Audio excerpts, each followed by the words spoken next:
Welcome to Inclusion Matters, produced by the Center for Inclusive Childcare, aka the CICC.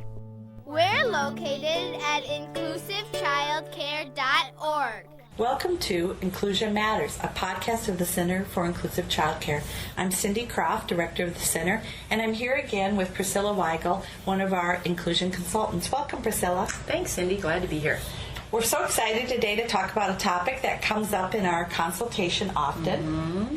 But before we do, we just want to say thank you to all the people who attended the 8th Annual Inclusion Institute Together We Can on Saturday, June 23rd. It was great. Oh, thank you, everyone, for coming. We hope you had a good time. We had a good time. So many great sessions. So we'll put a plug in for next June. We always have it about the same time if people want to get ahead and mark their calendars already. So.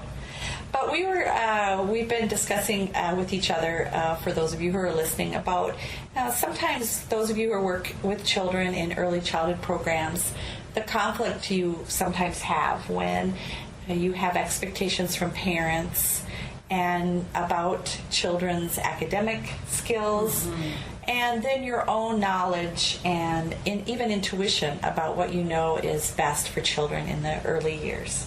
So we thought we'd talk about that a little bit and also share an experience that Priscilla has had in one of her consultations, and hope that resonates with those who are listening. Well, and I think, too, it's something that comes up over and over again, and it really comes back to our level of professionalism and our confidence in our own knowledge. We have to be able to articulate to parents why we do what we do. Exactly. Whether it means what's so important about blocks or those types of things, or just the whole philosophy of a program or of your family child care home. In the last week, I've heard different parents saying, well, it looks like they're playing, it's a lot of playtime. And my response is always, well, that's what it's supposed to be. It's a lot of playtime because you only get to be a child one time in your life, and this is where we learn through play. And if there's not an opportunity to play, and if we're giving kids just that strict academic rote learning, that's going to, and I think you put it, that's going to do nothing for them, except they can maybe answer a question on a test. Right. But the learning that needs to take place as far as the process of learning and that education part that is so critical through curiosity, exploration, experimentation, those are the pieces, those things are going to stay with that child, and they're going to be able to generalize those to different areas of their life, not just to answer to that test question. Right. And we all know and see programs, child care programs, family child care and centers, that are all very different. I mean, sometimes you can go into one that seems to have everything a parent might think is, wow, this place is everything I would want to be if I were a child. But upon closer inspection, you might think, well, why are so many of the things hanging not necessarily relevant to a 3-year-old, and yet there aren't things, you and I were just talking about this, there aren't, for instance, pictures of people's expressions or things that might encourage emotional literacy, but we've got a bunch of butterflies hanging on the wall, and I'm not saying we don't need butterflies on the wall, but sometimes we have a lot of busyness for the sake of cosmetics. Sure. And we need to be thinking, is our environment, what is our environment about? Are we trying to appeal to parents? Or is our environment really about the learning needs of a 3-year-old or a 2-year-old? You know, and that's really hard. Sure. Because there's the common argument, and I hear it all over and over again in the consultation that I do. Well, we have to have customers coming through the door. So how do we get those parents interested in us if we're not doing what they're expecting us to do? And that's when I feel we can, if we're giving quality care and early education, that's going to show through in the interactions that our staff have with the kids that are at the program when the parents are touring. Or the level of confidence that I say to that parent, you know what, that is a really great question. We don't do flashcards because we really feel that a child likes to experiment with their learning. So over here, we're doing kind of the same idea.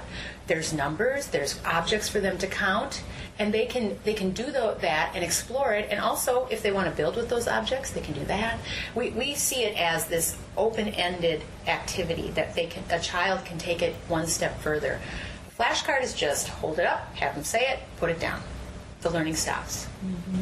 Well, and you and I have talked many times about often when you see a school readiness checklist or kindergarten readiness checklist, which teachers probably have had kindergarten, first and second grade teachers have had input into making that checklist for parents.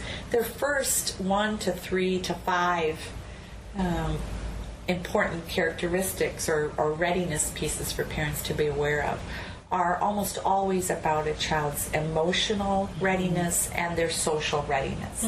So a child may be able to recite the capitals of the United States, but if they're not able to, be able to start a conversation with a peer or be able to, at age 5, be able to share, be able to regulate themselves at a level we expect a 5-year-old, which is different than what we expect from an 8-year-old and different from what we expect of a 3-year-old.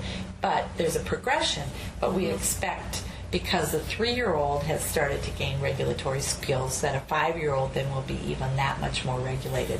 Those are the kinds of things that we look for in true kindergarten and school readiness. That comes from a program that puts regulatory practices throughout all their interactions and their activities. Right. And I think, too, when you're talking about those, the criteria, the lists that often school districts gladly share with us as early educators, you can call a school district and say, I would like to have a copy of your readiness checklist for school entrance.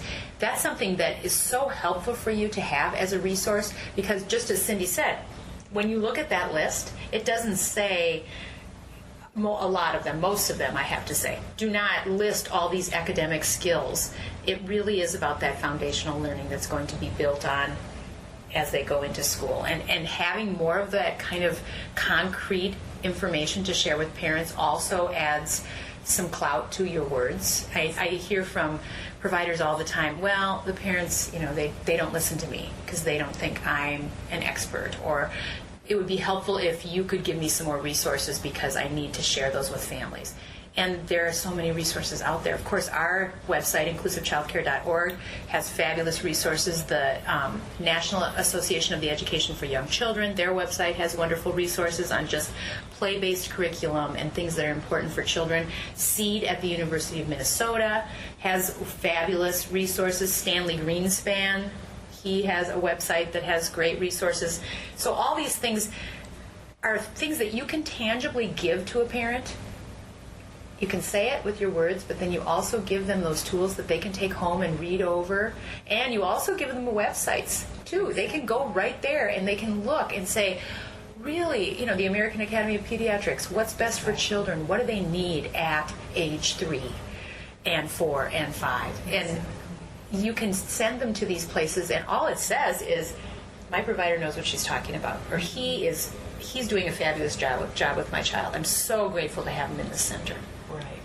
Well, those are great tips, Priscilla, and we could probably go on and on about this. Yeah. But it's a very interesting topic, and I think what we want to just leave our listeners with today is just an encouragement that developmentally appropriate practice. You've been trained in it and educated in it, and that's what you live. And so you just need to believe in yourselves and find a way to articulate to parents that developmentally appropriate practice translates into the important learning foundation for children, so academic skills will come in the progression of children's development as is typical and as is developmentally appropriate. Right. And I think that believe in yourselves is really so important to confidently remember these families chose you because they saw you as an expert, and they really expect you to articulate what you know. And so here's an opportunity. And then build that file of those concrete resources as well, so you can use those in conjunction with what you're saying too. Great. Thank you so much, Oh, yeah. Priscilla. Thank everyone else for listening. Thank you. That's all for now.